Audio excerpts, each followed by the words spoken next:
Hello, welcome to There Will Always Be Another Book. Today I'm continuing, this is the second video that I'm making on the works of Liu Cixin, and today I'm talking about the side novels of his that I've read, which are in the order that I've read them: Hold Up the Sky, Supernova Era, Ball Lightning, and most recently The Wandering Earth. And I'm going to talk about them in that order as well. Oh yeah, I'll just go one at a time. Actually, I won't give a rating right now at the start. But Hold Up the Sky is Liu's less good short story collection, basically. It's not as good as The Wandering Earth, although it does have some cool bangers in here. So The Village Teacher is the first book, the first short story in the book, and it's really quite good, even though it's very sort of like... I can't exactly think of the word. The plot is not contrived because you always knew that it was coming. Like it was, basically, the story is that this village teacher, he's trying desperately to teach these kids like mathematics and physics because he wants them to just get out and to just have a chance of having a slightly better life. And he's very sick. He's not really able to pay to go to the hospital because he's trying to buy school supplies for these kids, and he's just drilling them, like forcing them to like memorize these formulae, and basically he dies. And at the exact minute that he dies, there's an intergalactic battle that's going on, and it gave me like Hitchhiker's Guide to the Galaxy vibes, where they needed to build a roadway and they were just trying to decide which planets they can destroy. But this one, they're like, you know what, we'll do a quick audit first. We'll check the intelligence of the planets. And so they try a couple of them in the planets. The life forms are not able to communicate, but then they shine their tractor beam right on Earth, right where these kids are, right after the village teacher has died, so he can't answer the questions. And they start asking some questions. They're like, oh, if you get 3 wrong, you're out.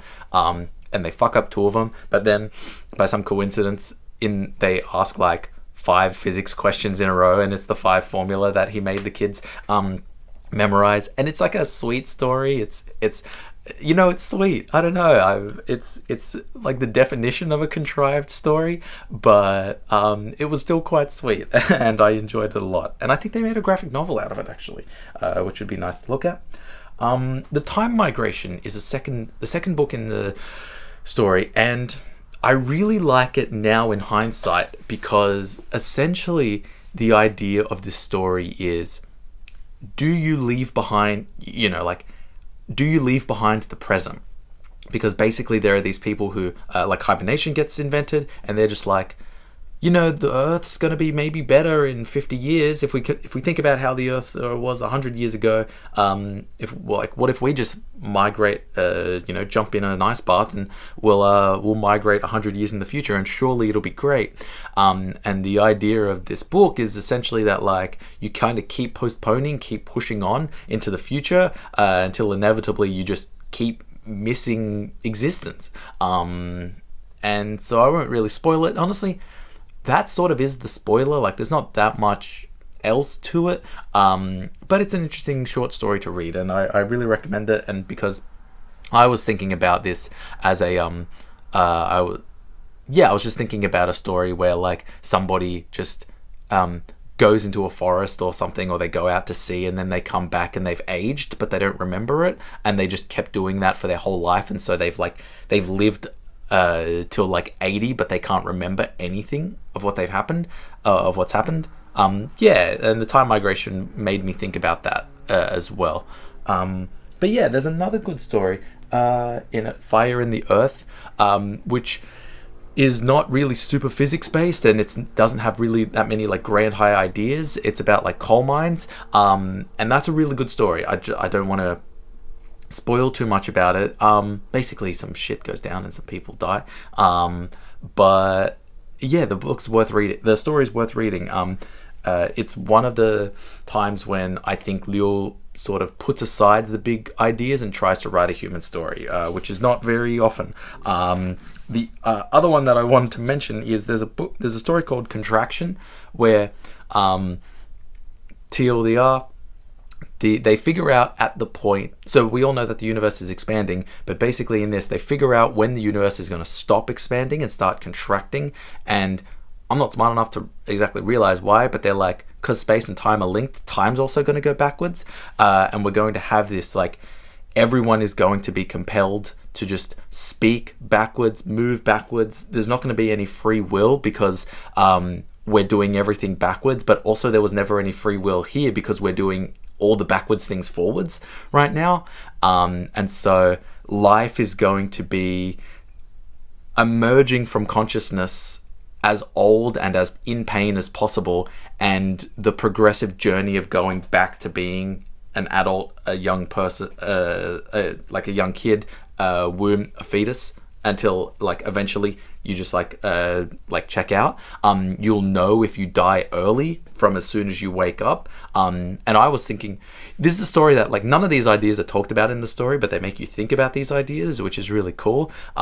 You know, we will be compelled with a desire to get back to zero, to destroy things, to like, you know, we will, this is a very crude example and I'm sorry for this image, but we will take like excrement and feces and through our stomach convert them into like grand courses of meal, like gourmet meals. It's an interesting story, and it has a cameo from Ding Yi, who is a character in the Three Body Problem and also Ball Lightning, but I'll get to that. Yeah, that's pretty much it for this book. The rest of the stories are more or less unforgettable. Yeah. Sorry, I'm just looking at it again, and there's not too many others that I really want to talk about, and so I will move on to the Supernova Era, which is a story. 20 seconds, 30 seconds on the plot. Basically, a supernova goes off, the radiation hits Earth, and because kids have like enough stem cells or something, they're able to repair themselves from the radiation, but everybody over the age of 15 or something, like 14 or 15, is going to die from radiation sickness within like 2 years. And so this whole story is about how do we set up the world to leave it for our kids, and to teach them, you know, how to survive and how to think on a grand scale. And so there are some, and so that premise is really interesting. They basically say like, no ifs or buts, every kid is learning their parents' job.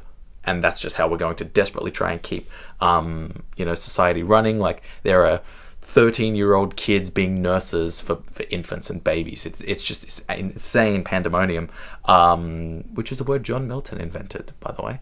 But anyway, a couple of criticisms I have for this book. The first is that there's an AI, basically there's a super intelligent AI that the Chinese government leaves for them, which has this really incredible moment where they just like crank it to the maximum, and the AI is calling every single person in China, or in this like in these main cities, telling them, walk down 3 flights of stairs, you're going to meet this person who I'm also talking to, who's going to give you this, and then the two of you are going to go down together, get on a bike and pick up these people who are 400 meters down the road from you. And it's this really incredible thing. My problem with that is that all throughout the war games that happen at the end, the AI is never used again. And the idea was staring Liu in the face, using that AI at 100% maximum to save the people, should have just fried it. Should have just destroyed it. And I know it needed to come in again because there's this big like virtual reality section where the kids, the presidents, like the Preza kids, are trying to talk to these people, and they're using the AI to like converse in real time with them. But, you know, polls exist. I don't know. I mean, I know this book was written in 2004, so I don't know how pre-YouTube that was, but like, you know, I don't know if you needed a super intelligent AI for this. And it just became really stark where I was like, they have like a genius AI and they're not using this at all for the rest of the book. Yeah, the ending is interesting. The ending for this book, basically what happens is to settle the war games that happen, they decide we're swapping countries. So all Americans have to move up and move to China, and all Chinese kids have to get up and move to America. And, I don't know how I feel about this. I feel like this story would be a lot more impactful if I was Chinese, or this ending rather. But I also don't know, I don't know if it's also it's very on the nose, right? There's all these... there's plenty of criticisms of kind of the relationship between China and the West that are in the three body problem. It's very, very explicit in this. The Chinese kids are trying to take little bits of grass, and the American kids are like, nope, everything stays. I don't know. It's an ending that I don't know if it's good, but I think about it pretty often. So maybe it is good. I don't know. It's not emotionally good or satisfying, but it makes me think about it. So, I don't know. I'm not going to spend too long on this next book, Ball Lightning, because I hated it. This is a 2-star book. It would have been 1 star if I didn't finish it, but I just forced myself to power through and finish it. I hated this book. I'm sorry. I really don't like hating books, and there's so few books I hate. But the plot is so contrived. The main characters are so incredibly shallow. The plot moves on by our main character, Chen, just having an idea and is like, yeah, let's do that. And then they try it and it works. And then he has another idea. It's like, oh, let's try that. And then it works. And the author realizes that he can't have that many good ideas. They just bring in someone else. They bring in Ding Yi, and he's like, oh, this is the really smart guy. He can have the very smart ideas. And then the story just keeps going. I didn't get anything out of this book. I thought the ideas were just okay. Moving on. To The Wandering Earth, which I finished only recently, and I like it a lot. So I watched the movie, and the movie is okay. The CGI is so not up to par. But the short story is a lot better, and I really implore you to read the short story if you haven't. I didn't really have any criticisms for The Wandering Earth. I'm looking at The Son of China, which is a story that they made, and it made me realize that sometimes happens with Liu's short stories, where he seems to not know exactly how to end it, and so he just decides to do something cosmic or galactic or spacely. The Son of China, it pretty much just ends with the guys, the window cleaners and all of the people just being like, oh yeah, we're just going to go out to space, because we have the potential to be galactic or whatever. It was lame. The story was fine, but I didn't really enjoy the ending that much. There was another, For the Benefit of Mankind is a really, really good story. It's a quite on the nose criticism of capitalism, and of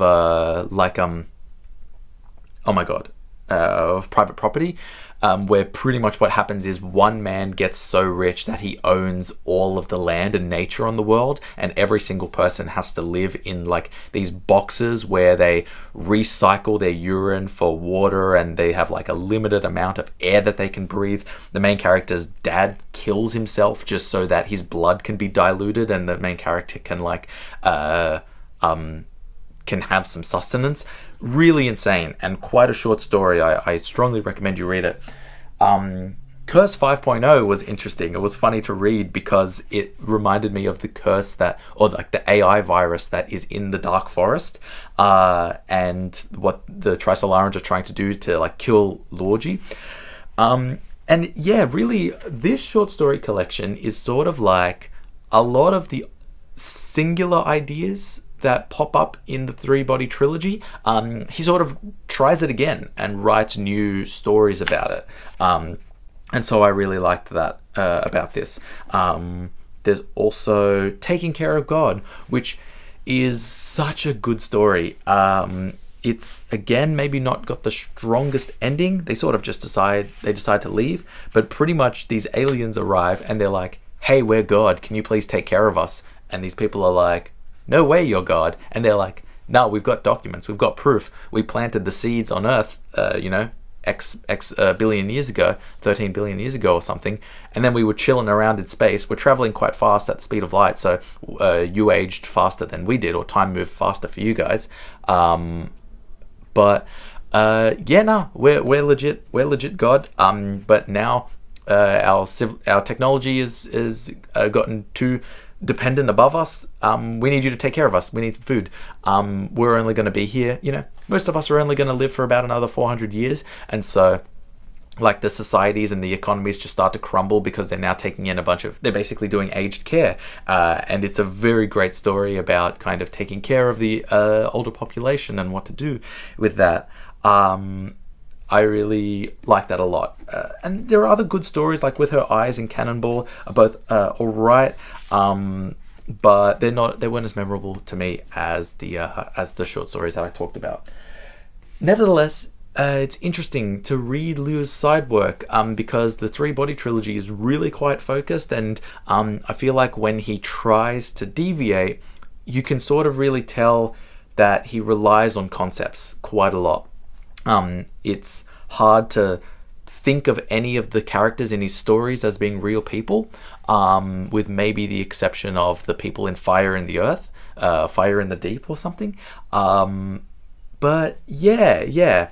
I don't know. It's not as bad in the Three Body Problem series, and usually the concepts are strong enough to hold their own.